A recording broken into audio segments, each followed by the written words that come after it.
Good morning, Kamagani. Welcome to the 12th edition of Z Jaipur Literature Festival.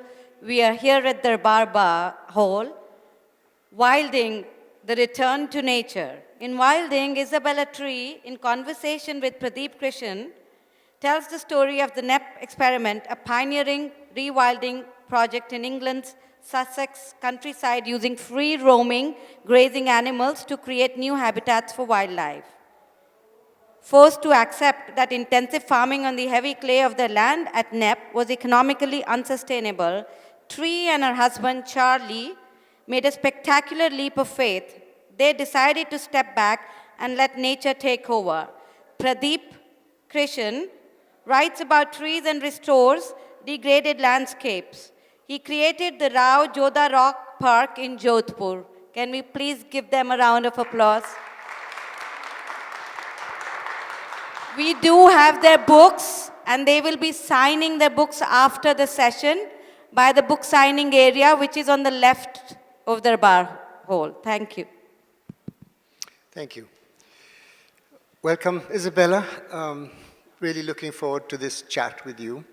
I just want to provide a little bit of context because I'm one of those people who believes that we have a terrible blind spot about the state of our own forests and wildernesses in this country.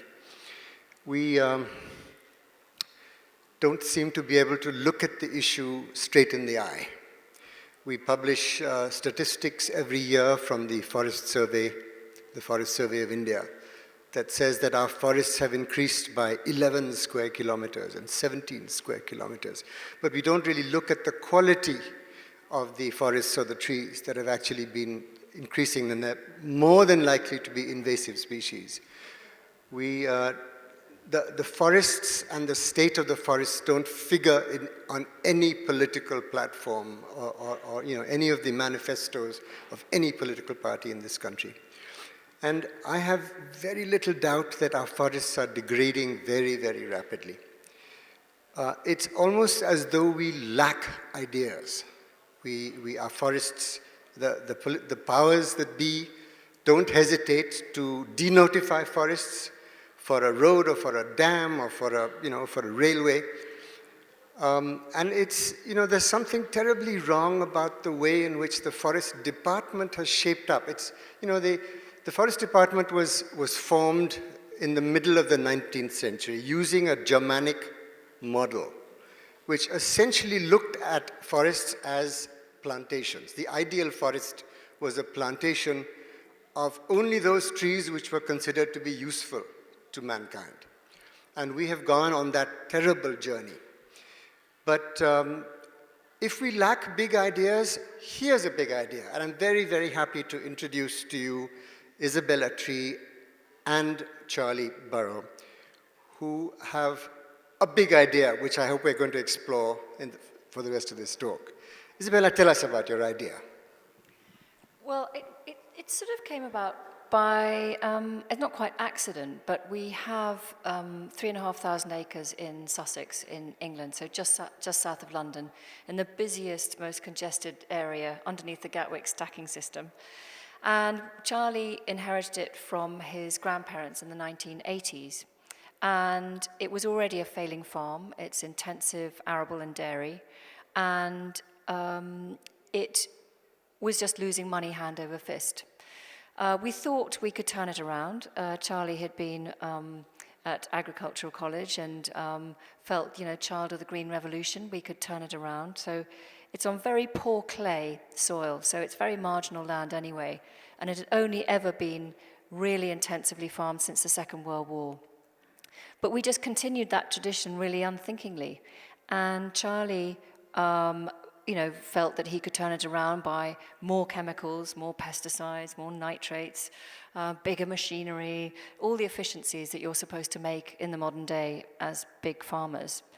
And 17 years down the line, we were still losing money, faster than ever before, even with farming subsidies from the EU. So in 2000, we really hit the buffers. We realized we were never going to make money. We needed to clear our debts. And we sold our farm machinery and our wonderful herds of cattle, and a very sad day, and 10 men lost their jobs. But we wanted to, selling was never an option for us. The farm has been in my husband's family for 2 centuries or more. We needed to do something with the land, clearly, rather than battling against it all the time. So we happened, just as we were hitting the buffers and trying to make this decision about what to do, we met this amazing ecologist called Frans Vera, Dutch ecologist. And he had just produced a book called Grazing Ecology and Forest History. It's not a light read. It's not something you want to go to bed with. But what he's saying is really astonishing, particularly for temperate zone Europe. What we've forgotten, he's saying, is all the herds of free-roaming animals that we would have had in our landscapes. I mean, I don't know, is that on is the elephant up on the screen? So, I mean, we think of elephants in India and Africa, but this is what would have been in Europe pre-Ice Age. So we'd have had elephants, we'd have had hippo, we'd have had rhino, so big, bashing megafauna. And you can see there's willow in the background there. So basically, our ecology, our flora would have grown up with this disturbance. And we have oak and ash and elm and chestnut and willow that all coppice. So as soon as they're cut, they will spring back. And that is because they have evolved with these amazing grazing animals. I'm just going to show you another picture of, obviously this is pre-Ice Age, but post-Ice Age, these are all the megafauna that we would have had. So that's a huge disturbance going around in your landscape, and not featured on there are the millions and millions of beavers that were also hunted to extinction. So this is what's happened to most of them. We hunted them out, but we still have remnants of them. We have the bison, and that nearly was extinguished by hunters. The beaver nearly disappeared, but we do have some of these animals in our landscape. And what Frans is really saying, Frans Vera, in his book, is that his theory is that if you allow these animals to free roam in your landscape, let them do the management for you, and sit back. The key thing as a human being, which we find very difficult to do, is to sit back and let these natural processes happen. So if you put in drivers like these animals, and restore your water systems, which are obviously very dynamic, allow your rivers back onto the floodplain, that kind of thing, then extraordinary things start to happen, and biodiversity just rockets. Tell us a little bit about the trip you made to the Netherlands to look at some of the work that had been happening there along these lines. Well, it's turned into quite a controversial project, France's project in Holland. It's called the Oostvaardersplassen. It's taken me years to be able to pronounce it. But he basically introduced animals with this theory in mind, that with a concept that actually Europe would have been, we have it in our heads that it would have been closed canopy forest before man came along and started chopping things down with his axe. Very sort of, anthropomorphic kind of story, but Freudian, sort of sowing the seed in virgin soil, that kind of thing. But what France is showing, and what the trip to Oostvaardersplassen shows, is that actually, if you put these animals in a landscape, biodiversity just comes back of its own, and that indicates that our landscape would have been much more fragmented, much, much more open. And that, after all, is where all life thrives. And I think one of the problems is that when you talk to conservationists or even the public about getting nature back into the landscape, I don't know if this is true in India, but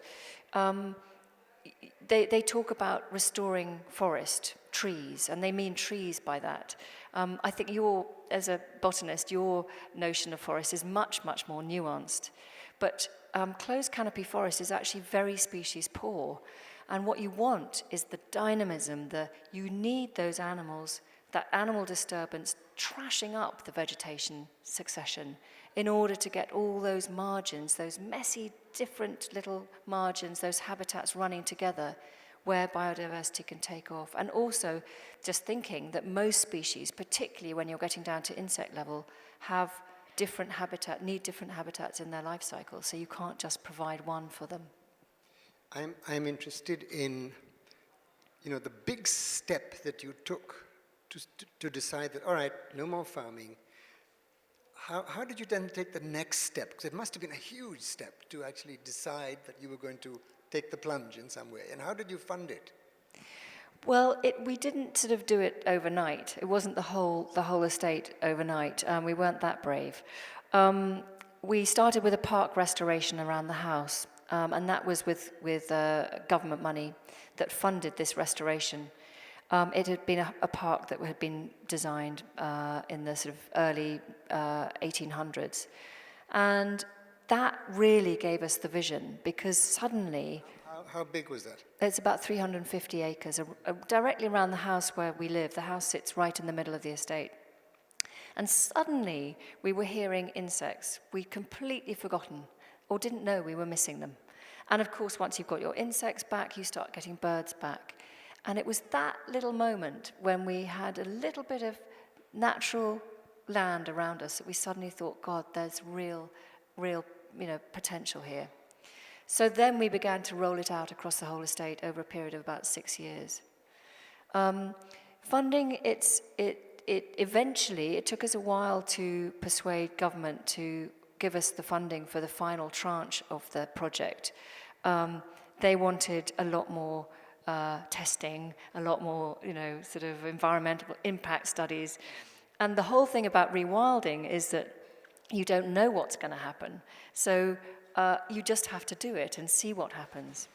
So eventually I think we were already having so many successes with endangered birds that were coming back that they thought we were onto something positive, and eventually gave us some funding to establish the fence that enabled us to rewild the last bit. But now our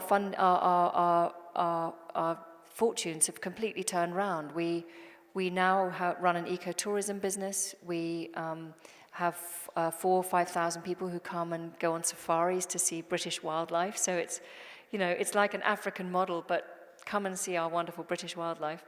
And we have glamping and camping. But we also produce meat, free-roaming, organic meat from the project. And then all the old agricultural buildings that were just costing us a fortune to keep the roof on before are now providing us with an income as office space and that kind of thing. I want you to talk to us about this whole business of using domestic animals as proxies for their ancestral forms that would have once roamed the land. How did you, talk us through the process of introducing them and how they took to the land? Yeah, well, obviously we've lost some of these amazing species that would have been there, but we do have their descendants. So, let's see if this works. Oops. Sorry, I have to go back. Help, I've gone too far. Going back.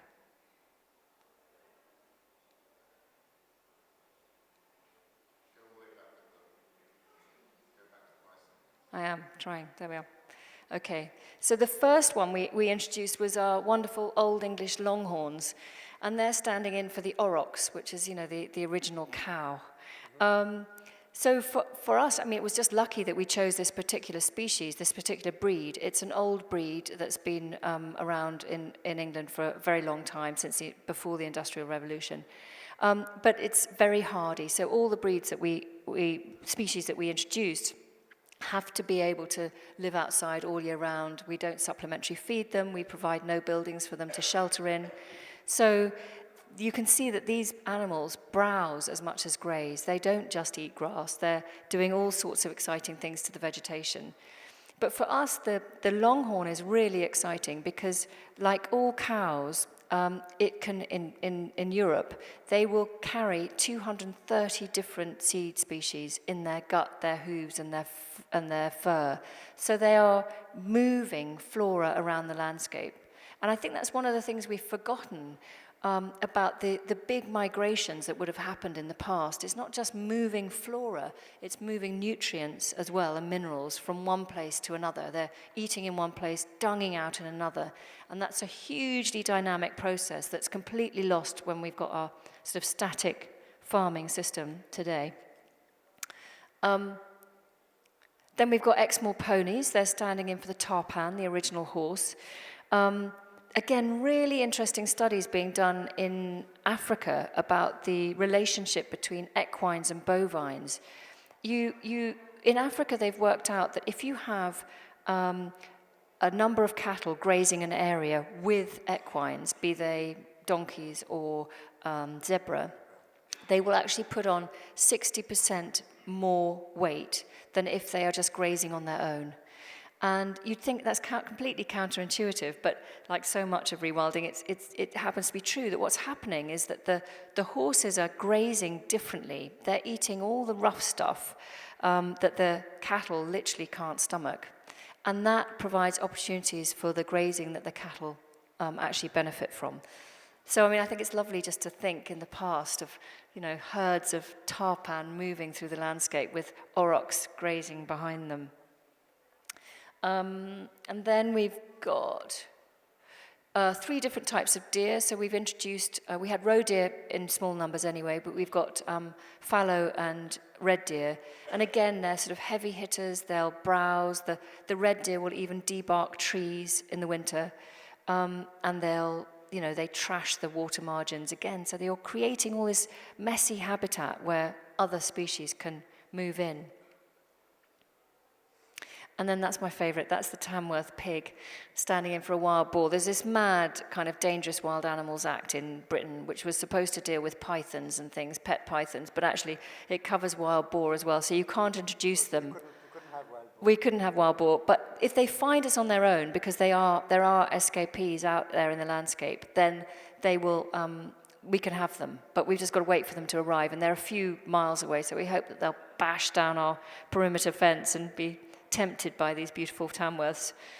So the Tamworths obviously are doing, we feel that they are a keystone species because their rootling enables the germination of plants and seeds. So just for example, we have a naturally hybridizing type of willow, the sallow, which has only 2 weeks of the year when its seed is viable.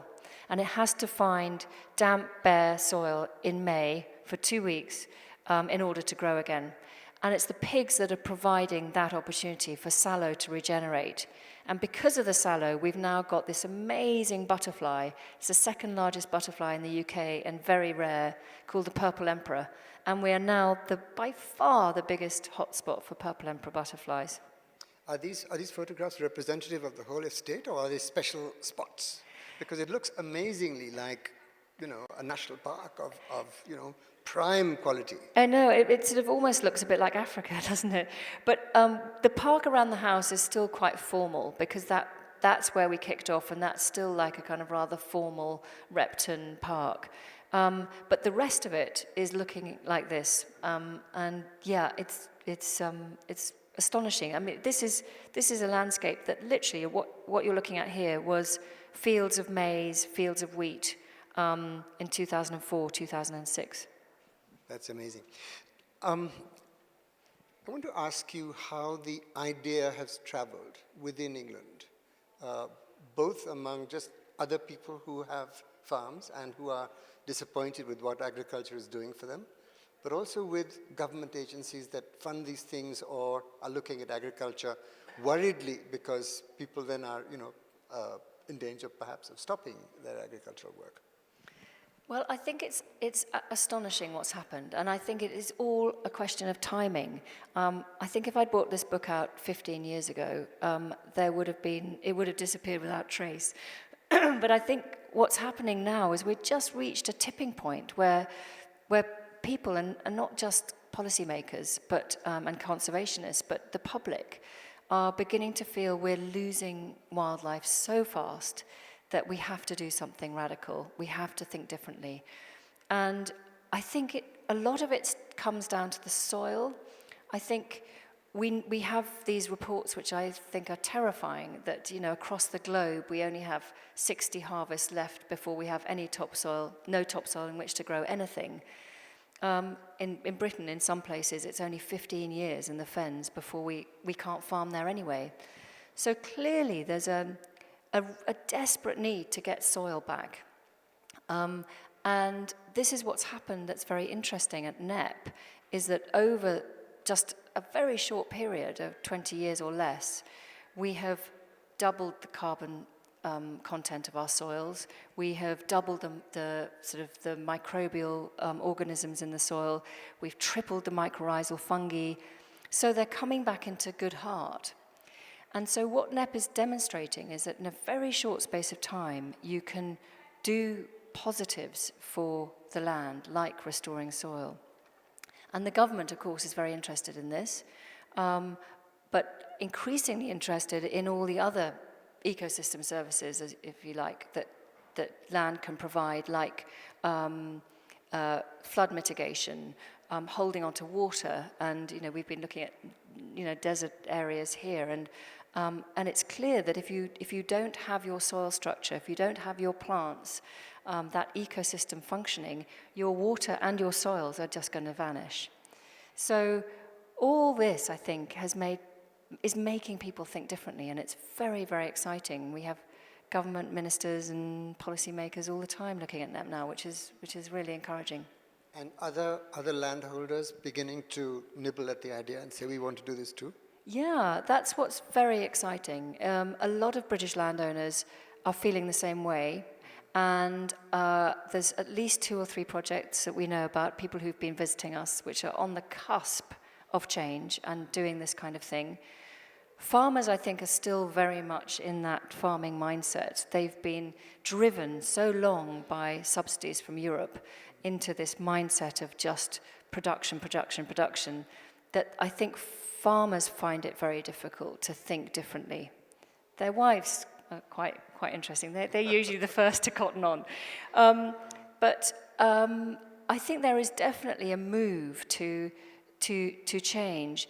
I think one of the things that holds people back, though, interestingly, because obviously there are great financial positives for moving from unsustainable farming into a system like this. You can derive all sorts of different income sources from it. But I think one of the big breaks or barriers to making this move is aesthetic. You know, we've grown up with an idea of what our British landscape should look like, a very controlled, very manipulated landscape. And we feel very uneasy when we see it turning into this, you know, when it's unpredictable and chaotic. And that, I think, is the biggest hurdle of all. I think you have to learn to use the word jungle for it, and then people will love it. Yes, exactly. What about negativity? Have there been people who've sort of been frightened by this idea, who've said that, no, we don't want to do this, we don't want to go down this way? Has there been any kind of negative feedback? Yes, quite a lot. I mean, I think particularly in the early days when we did this, we had, you know, understandably, we had neighbours on our border who were looking at the land changing dramatically, and it does change dramatically, as you'll know, in the first couple of years. If you just let land go, the pioneer species come in, and it can look dramatically different. And so for them, seeing this beautiful, green, orderly land, it may have been a desert, but they felt that it was natural, turning into creeping thistle and ragwort, which is a weed that is, you know, from the devil, as far as British people are concerned, they were understandably worried. It wasn't really until about 5 or 6 years, we used to get letters of complaint and people writing to the press, and it was pretty tough at one point. And actually the ragwort issue even threatened to derail us altogether. But after about 5 or 6 years, I think, when we started to have our big successes, and maybe I can show you some of the species that have come back. Get you away from pigs for a moment. So this is just the land as it's healing itself, really. You can see why species wouldn't want to go when it was agricultural land, but slowly, these are sort of Google Maps, which are just showing the increasing vegetation and how the land is beginning to revive, and you see all this sort of scrub appearing. That's what it looks like from ground level. So suddenly, this is completely denigrated in Britain. You hardly find anywhere where you get scrubland like this anymore. People look at it and call it wasteland. And now we've got the machines to clear it within seconds. It's just completely not tolerated. And even where we have NGOs like the Woodland Trust who go in to create new woodland, their volunteers often spend a lot of their time scrub bashing, they call it, taking out the scrub before they plant the trees to plant a plantation. So it's parkland is the quintessential look that they want, is it? Yes, it's either parkland, very managed, overgrazed, or it's closed canopy woodland. So it's not allowing your open-grown species like our oak, which is our kind of iconic British tree, which can only grow in light conditions. It's not recognizing that actually that is an open-grown tree. Tell us a little bit about the economics of this, because you would have lost farm subsidies from the EU when you broke away and started to rewild, or how did that work? We still get a farming subsidy, basic payment it's called. That is about to go post-Brexit. But that, because we are still farming, because we're still producing meat. So we cull the animals and we keep their numbers very, very low stocking density. Because I think the principle, I think, to realize about the rewilding is really the management of the animals is about the only thing we do. And you need to keep your animal levels very, very low. So you can overgraze and you can undergraze. But if you have the right balance and you've got that battle with vegetation going on, an equal battle between animal disturbance and vegetation succession, that's when you get the dynamism. So where was I going with this? We talk about economics. Oh yeah, so we also so we have the basic farm payment, which we know is going to go after Brexit, and then we have a sort of agri-environment money funding that comes from the EU. It's called HLS. We think that will be dramatically changed after Brexit as well, because the British taxpayer just doesn't want to carry on spending whatever it is, 43% of its budget, which is what the EU do at the moment on farming subsidies. But we hope we'll get paid, recognised at least in some way for all the other services we're providing for the public. But we also do ecotourism, so that brings in a big income stream, and from the buildings, and from the meat. So we are now making more money than we ever could have out of conventional farming. And soon, even if we lose all subsidies altogether, and it's very risky having to rely on subsidies anyway, we will be sustainable. Yeah. That's amazing.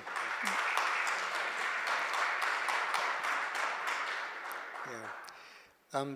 Tell us about ecotourism, how it works on the farm. Well, we have this. We used to travel the ends of the earth to see wildlife. I mean, we're amateurs completely, but we love wildlife. And so we've been to Africa and India and had wonderful experiences. And we thought, well, now we have this wildlife coming back. Why can't we do the same thing and go out in safari jeeps and camp out in the open? We don't quite have the wonderful weather, but people don't seem to mind. That experience of seeing and hearing wildlife is so refreshing that people come. I'll just show you. I was going to show you what we've got, but so these are just some of the species that have come back. I mean, very rare, most of them. Lesser spotted woodpecker. We've got cuckoos, African migrant. We've got nightingales. We're one of the biggest hotspots in Britain now for nightingales. The only other place in Britain that's bigger than us, with more nightingales than us per acre, is a Ministry of Defence land which has been abandoned, and it's now been zoned for housing. So all these sort of birds have found us. They've just, because the habitat is there, they found us. And we have peregrine falcons nesting in a tree, which is sort of unheard of. So quite often what we're finding is that species are behaving differently at Knepp because there's a habitat that we haven't been used to seeing for so long. We have this obsession with categorizing species as woodland or farmland or heathland species. And then suddenly you find them at Knepp in that scrub, and people are saying, hang on a minute, that's a nightingale, it's supposed to be woodland species, that's a nightjar, it's supposed to be on heath, that purple emperor is a woodland species, what's going on? And I think we've forgotten that our world is so depleted, our environment is so depleted, that often we're seeing species hanging on by their fingernails in habitat that is not optimal, and they'd much rather be somewhere else, but they aren't able to express it until suddenly some other habitat pops up, and then there they are. I'll just show you, because I've got the slide, I'll show you, we've got all 5 species of UK owl. That's just to show off a bit. That's gorgeous. But the one on the left is a little owl. It's actually not native to the UK, but it's been around for a few decades, and no one seems to mind because it's cute. That's a weird thing about people in invasive species. But anyway, it is adorable. But it's a specialist in dung beetles. And obviously now at Knepp, because we're organic and we've got these free-roaming animals, the dung beetles have gone crazy. And Charlie, who's a bit of a dung beetle fetishist, he won't mind me saying so, once found 23 dung beetles in a single cow pat, different species. So he spent a very happy summer trawling through dung in our kitchen. Do you have a problem with invasive species at all in your land? Do you have to control it? Well, we do, and because we're a nation of control freaks, we love the headline, invasive, invasion of the triffids kind of headlines. And I think one of the things that rewilding has taught us is to be a lot more relaxed about it.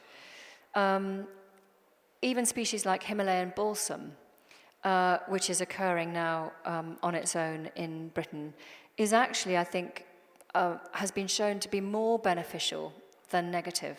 So it's a very late flowering plant, so it's providing pollen for species, for insects, right the way through to the end of summer.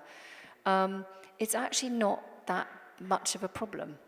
Plus, things like Rhododendron ponticum, again from the Himalayas, except it was in Britain before the last ice age, so arguably it has a better right to be there than us, is so expensive to eradicate. How do you even go about it? I think you have to learn to live with these somehow. They're a fact. And I mean, I know you have a problem with the wretched mesquite, and what do you do about it? But I think we've noticed that the fuller the ecosystem is, the less easy it is for exotics to penetrate. I mean, we had a flock of parakeets flying over us the other day, and we thought, okay. From here? Well, yeah, all the way from here, from Kew, probably London, Richmond. And we thought, okay, this is a new arrival, new immigrants, welcome. And after a few days, they disappeared. And I think it's because now we have so many raptors and we have so many other birds filling all those niches that there just wasn't room for them, and they sugared off. Well, I wish that was true of here. We have huge problems, especially with invasive plants that are... we have plants that have come in from abroad and are not at all invasive. The tamarind tree, for example, the imli that we all use in our cuisine is African and has been here for at least 2,000 years and is certainly not invasive. But we have huge problems with several trees and bushes that actually wreak havoc in this ecosystem. How do you go about measuring and assessing the ways in which Knepp is changing over time? Do you have biologists who who come in and actually conduct studies and are on your payroll, or are they doing it for scientific interest, or how does that work? Absolutely, and I think that's the first thing we recommend to anyone considering doing something like this themselves is before you even start to change a thing, before you start to let go, do a baseline survey so you know what you've got there already, because only then have you got the evidence to show that what you're doing is hopefully positive. So we did that at the very beginning of the project, and we repeat that survey every 5 years. But we have ongoing surveys. I mean, we are snowed under now with students, masters and PhD students, and universities just wanting to set up trials with us because so much is happening that they're wanting to look at. So it is. It's also costly. I mean, some of the universities, pay for what they're doing. But we'd love to have more investigation going into our soils because, if you can show that you can completely transform your soils and bring them back to productivity, to a functioning state again in such a short space of time, that's hugely, hugely valuable. And it seems to me that soil is kind of almost one of the last unknowns. We're just beginning to understand, all the connections, the mycorrhizal connections between plants is a new thing. And I think one of the ideas which was fascinating that came up by, it was suggested by a man who'd worked at Natural England at the government body, was that you don't necessarily have to rewild in perpetuity forever. I think that's what holds back a lot of landowners from making this leap. They're worried that this is going to be something, that may fail, or what happens in the future. In 3, 5, 10 generations' time, you may need to turn it back to agriculture. So the idea came up of pop-up Knepps, whereby you can rewild an area for, say, a generation, 25, 30 years, and then after you've restored your soils, cleaned your water, purified your air, provided wonderful habitat for biodiversity, you can then send in those huge machines and turn it back into a workable tilth again and turn it back into sustainable agriculture. But meanwhile, strategically around you, you've got other areas coming into rewilding. So your nightingales and turtle doves and your owls just continue on into that other habitat. So it's a bit like the traditional form of rotational grazing and resting and fallow, but on a much bigger time frame and a much, bigger areas. So it's an interesting idea. Are you hopeful that this will catch on in a big way in Britain, that lots of people will follow in your footsteps, and will it need government support in some way? Will it need the authorities to come and give a stamp of approval to what's going on? It's a very interesting question, and it's this awful Brexit word again. Who knows what's going to happen? The signs are that the government at the moment is very, very keen to see this succeed and to start paying land managers and farmers for all the other ecosystem services, so not just driving this production of food. A question we often get asked is, well, we need food, we need food to feed the planet, but in fact we are already producing enough food for 11 billion people, and we're 7.5 billion, or whatever it is now. The problem is that we're wasting 40% of it. So we have to address those waste issues first, it seems to me, it's obvious.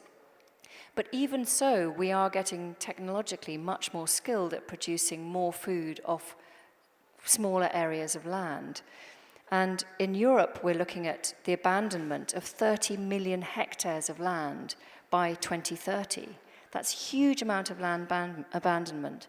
And the same thing is happening in the UK, is that marginal land is being abandoned by farmers because it's just not worth them farming it. So best case scenario, post-Brexit, we hope that government will encourage people to and remunerate them for doing something like this, using free-roaming animals, putting the drivers in so that you can create something much more interesting and complex. Worst case scenario, there won't be any money for it, and it will it will kind of rewild by default because it will just fall out of production, but then you might just get closed canopy woodland, and that's not very, productive for biodiversity. How much do you know, Isabella, about these, the emptying out of farmland in Europe? Because there are some huge rewilding schemes that are for, especially Eastern Europe, right, and parts of France. Are they? I mean, what kind of methodology are they adopting for the rewilding? Are they restocking like you with domestic animals? How does that work? Yeah, I mean, I think they too have been very influenced by this Oostvaardersplassen project in Holland. And so now I think it's very accepted in Europe. They are ahead of us, as usual, in this kind of respect, because I think they understand the importance of free-roaming animals. So there's huge projects. I mean, they're being funded by billionaire philanthropists, largely. It's not governments, it's actually individuals who are putting the money in. There's one man, Hans Weiss, who's just committed to spending $1 billion on nature. And he is part of a syndicate who are buying a massive mountain range in Romania, where there's wolves and bears, and they're going to be introducing bison. And bison are a keystone species as well. We'd love to have them in Britain, but my God, that's going to be a long time happening. We're still struggling to get the beaver back. But in Europe, there are projects where bison reintroductions are happening all the time. And they even have a thing called the Environment Bank, where you can borrow some wild horses or some wild cattle, establish your herd in your rewilding project, and then give them back. Yeah. Tell us a little bit about this business of watching your herds growing too large and then having to cut back. How does that work? Sorry, say that again. When you have to cull, when you find that your herds are growing too large, how does that work? Really, because the way we do it, you're wanting to create this balance, as I say, with the vegetation succession. So it's largely a matter of just watching and seeing how many animals you think this system will work with. But we do produce meat off the project. So, are you doing that by eye, or is there some scientific kind of calculation for number of head per acre or something? Now we have, it's called 0.3 of a livestock unit is what we have at the moment, and just compare it to normal farming, which is about 4 to 7 livestock units. So it's way, way low. But what we're doing is making sure that in the worst case scenario of a bad winter and say a late spring, so late flush of grass, that your animals will come through the winter in good health. So you're anticipating the worst case scenario and knowing that they will be happily survive that. So most years they come through, absolutely no problem. But even in the worst, they will come through absolutely fine. They'll have lost a bit of weight, but they then put it on very fast when that flush of grass comes through. And again, that's a thing that we feel that we've lost in our domestic systems, is that animals actually, they need that cycle in their metabolism to have a lean winter months and then come through and put the weight on. Somehow it helps their system, their health. Yeah. And then when you're selling meat, this is free range, pasture fed, the best kind of meat there is, right? Yeah. And is that economically important to the way the farm works? Absolutely, yeah. I mean, we sell 70 tons of organic, free-roaming meat every year, and that brings in about £120,000. But we're hoping that that just goes into the normal organic market, and we feel because of the way these animals have lived in natural herds and living as natural a life as you can imagine, that we should really be selling direct to the public so we can get our story across. I think if you're going to eat meat, it's the most ethical way of eating meat you can. So we hope that we're going to double the revenue from meat, and it's a really important income stream. And that is, I think, another driver for farmers thinking about doing the same thing. I'm going to open it out to questions in a moment, because I think there's going to be a lot of questions, Isabel. I think there's lots of interest. But just before I come to that, How has this, I mean, it's a wonderful book. I read it with, I was riveted by the book. But tell us a little bit about how the book has done since it came out. Well, as I say, I think it's just hit the moment. So it's now, it's timing. It's now in its 10th reprint. 10th reprint, yeah. And it's just been, which is great. It's not even published in the States, but it's just been voted top 10 by the Smithsonian Science Books of 2018, and Forbes magazine has just voted it top 10 for environment conservation books. So, it's astonishing that even in the States, a book about a little patch of southeast England is kind of resonating somehow. That's wonderful. Are we ready with moving? Are we ready with moving mics around? There's one there. Okay. I know a bit about a couple of projects that are going in Australia. Both of them were essentially on large grazing properties, and what happened was on the grazing properties, the people who run them firstly destocked, and then now have been able to restock about a decade or so later, but as you say, at much lower levels, and they've allowed native animals to come back and all that sort of stuff. One of the things that they've had to do, both of them, is that because the land had been so modified by various logistics things that have happened, that they've had to do, and the infrastructure being put in and stuff like that, that they've also had to look at how water flows operate across the property, and try to restore the property to its original shape with swales and various other things like that. To what extent has that management of that water environment, or the water across the property, been a factor for you? Yeah, I mean, water is another huge. That is, I said that we had only really intervened by introducing animals. That's not quite true. We did at the very beginning rewild the stretch of river that goes across our land. So it had been canalised in the Victorian times. It was costing a fortune to the Environment Agency. They didn't know why they were still maintaining the weirs, but they were forking out, thousands every year to do so. So it wasn't. We eventually managed to move that river back onto its floodplain. So it is now ebbing and flowing in its dynamic way again. And now we've got migrating salmonids coming back up the river for the first time.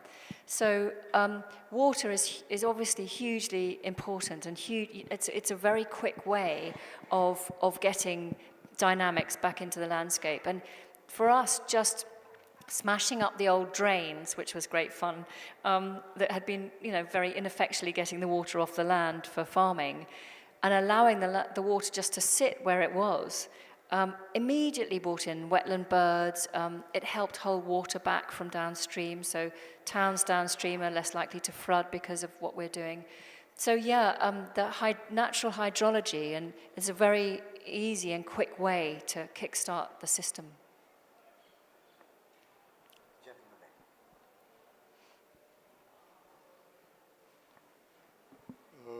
What I gathered was that it's a different model of farming, but we know that farming is controlling the land and the species on that piece of land. And you are still doing that. You are culling animals to maintain a balance. And not only that, what sort of outraged me was that you are even selling animal to the meat industry. And we know that what the meat industry is doing to the planet. So I think the animals on this land are still being used. They are your slaves, and they are being sold, controlled, and all that. Yes, I mean, if I understand you, it's a little bit. I think I understood the question. It's more of a kind of the sort of animal welfare and kind of vegan debate. Also, the fact that the whole argument against sort of beef as a Yeah, I think factory farming for animals is indefensible. because it's not sustainable, it's not good for the animals, and it's not good for us. But I think when we're looking at things like soil restoration and climate change, we have to recognize the role that herbivores play in the landscape and the capacity for pasture to sequester carbon in particular. The system of how herbivores, not just cows, but all herbivores that graze grass is very fast growing, obviously, and if it is grazed, not overgrazed and not undergrazed, but grazed in the right way, it stimulates the carbon capture in the roots underground, and it can be a much more effective carbon sink than even rainforest. So returning a lot of our land to pasture that is grazed by animals, be they antelope, deer, whatever, is hugely important for this system of sinking carbon and addressing the problems of climate change. So I think whether you're a meat eater or not, I think it's really important to realize that our agricultural systems into the future are going to need these animals with which our ecology, with which all plants have evolved as part of that food, nutrient, carbon cycle.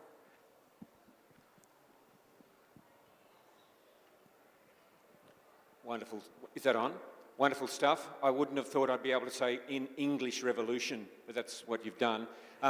I was concerned when you showed all those herbivores, those wonderful pictures, and then crossed them out. But the thing that was missing, of course, was the predators, the mammalian predators. But of course, you're the mammalian predators, so you're keeping them down. But that makes me think of that very controversial issue in Europe, and especially in some parts of Britain. The rewilding often talks about, the wolves coming back. Can you just mention what you think? You've got a book called Wilding.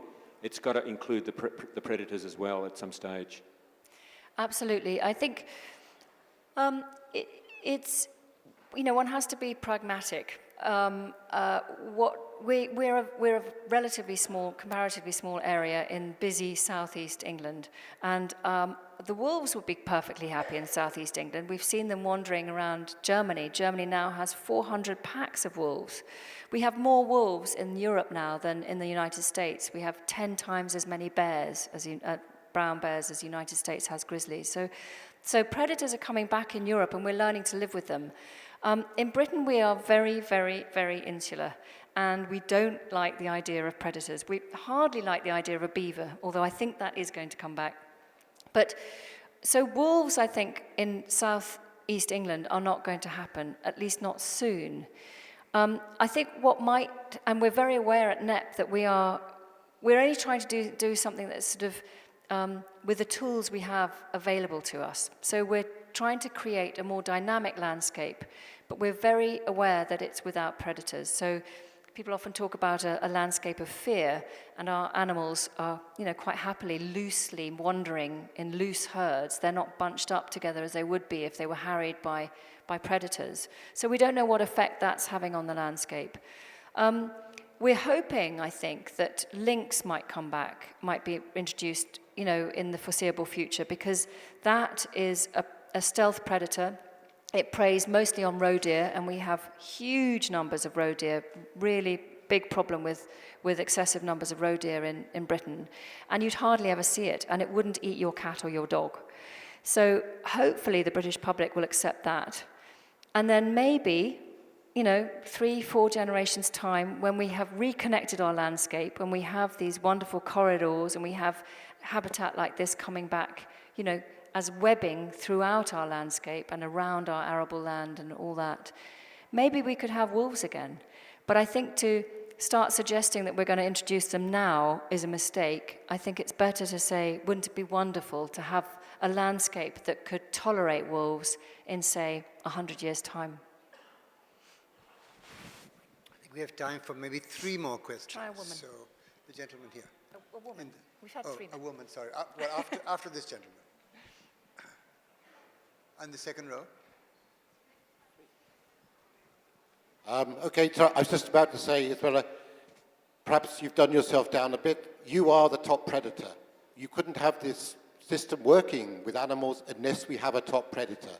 So it's not so much the farming has come, That's just a comment, really, but maybe you could say more about how, without you being the top predator, we couldn't have this system working. Thank you. Yes, I mean, it's the difference between us and the Osvaldesplassen. In the Osvaldesplassen, they don't have predators, and I think there's an idea that predators control the numbers. That's only partially true. I think if you look at Africa, predation only accounts for 10% of mortalities. What really governs the herd, those numbers of animals in herds, is the available food resource.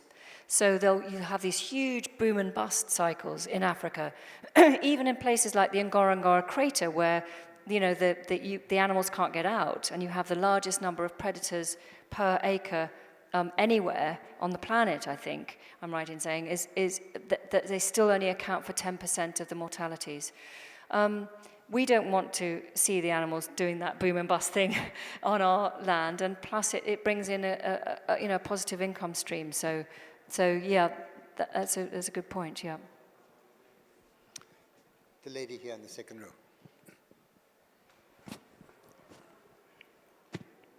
Thank you for that so much. My mother was born at Knepp 110 years ago. She was a terrific country child, and her memory bank was absolutely full of things like foxes and badgers and hedgehogs and things. Now, if we could bring her back and blindfold her and put her in the middle of Knepp, is there anything she would recognize now, do you think? And what would she be most excited by, because you know what she was like? She was absolutely wonderful, your mother, and she was born in our bedroom.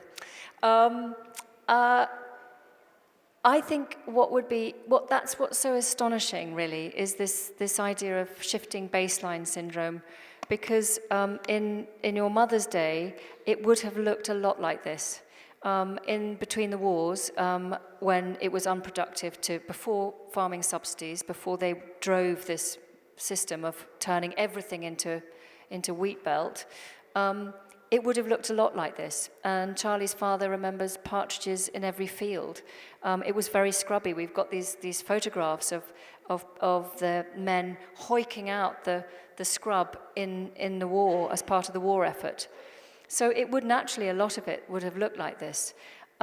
When we have older people who come and look around Knepp, they're often the ones who say, this is how it used to be when I was a child. I haven't heard a skylark for 50 or 60 years. It's their children, it's our generation, who think that it's, it's not supposed to look like this. But go back in time, and that's what's the problem, is that the shifting baseline syndrome. We think that now is the new normal, but actually it was never like this, and our past was much, much richer, and much of Britain would have looked like this. Somebody at the back? Hi. As you're increasing your carbon content in the soil, You put your microphone, yeah. Hello? That's better. As you're increasing the carbon content in the soil, is there any plans to plant organic veg or fruit? Is there any plan to? Plant organic vegetables and fruits? No, that's sort of gardening again. Okay. So we don't do anything like that. We're not. We're just doing it entirely as a nature project. But you see, I think what you could do if you were going to do with the pop-up Knepp system, and allow it to rewild and then turn it back into sustainable agriculture. Absolutely, you've got the soils there and ready for some sustainable form of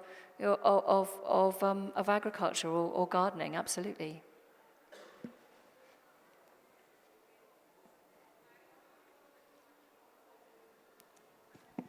Hi, thank you for that. You said when you stopped the intensive farming, you made quite a lot of people redundant. I was wondering now, with the eco projects and tourism you're doing, what are your numbers that you're employing now? How does that work out? Yeah, I mean, thankfully now, because of the ecotourism and all the other initiatives we have going on the estate, we're now employing as many people as we did before. Perhaps what's even more interesting is that the agricultural buildings that we've now managed to convert into light industrial use or office space are now employing 198 people. So that goes back to the kind of employment figures that would have been on the estate 400 years ago. So although we're not directly employing them, we are attracting jobs back into the rural economy. And so, you know, that's a huge positive in terms of bringing life back into rural areas, I think. We have time for just one last question. This gentleman. Very, very fascinating. I'm trying to do something very similar in Australia, but on a much smaller scale than yours. And one of the big issues that is very controversial in Australia is the use of chemicals, basically glyphosate, really. We have a terrific weed problem, invasive species that have come in from South America, lantana being one, and others. And really, we haven't found any way of dealing with this without having to use glyphosate in particular. So I just wondered what you've had to do in order to combat this problem and whether there is controversy about this. Well, I'm not familiar at all with the ecosystems in Australia, but all I can say is that our instinct as farmers was, you know, we had a moment when acres and acres, tens of acres of the park and the project were invaded in the early times by creeping thistle. And our instinct as farmers would have been to reach for the glyphosate instantly. But we thought, no, we're non-interventionist now, we're going to let it go. And oh my God, it spread and spread and spread. And 3 or 4 years on, we were thinking, we're going to have to do it. We're just going to have to get the glyphosate out. And then suddenly, there was this migration of millions and millions of painted lady butterflies that came from Morocco. It just happened to be in 2008, I think it was, one of those boom years for painted lady butterflies. And their main food source is creeping thistle. And they landed by the hundreds of thousands on these thistles. And you could stand there and it was just like a whispering miasma around you. It was incredible. And by the time they'd left, they'd laid their eggs, the caterpillars had eaten through the plants, and the next year there wasn't a single one left. So I think a lot of it is about holding your nerve and allowing those boom and bust cycles to happen, because I think nature doesn't like a monoculture. It will get rid of it somehow, but sometimes the time frame is longer than humans like to deal with. But I'm not familiar with Australia, so. Isabella, thank you so much. You and Charlie are an inspiration to so many people who are, who want to do this kind of stuff. Thanks, Pradip. Thank you very much, Isabella Tree and Pradip Krishen. They are both going to be signing their books by the Darbar Hall book signing area, which is on the left of Darbar Hall. Thank you.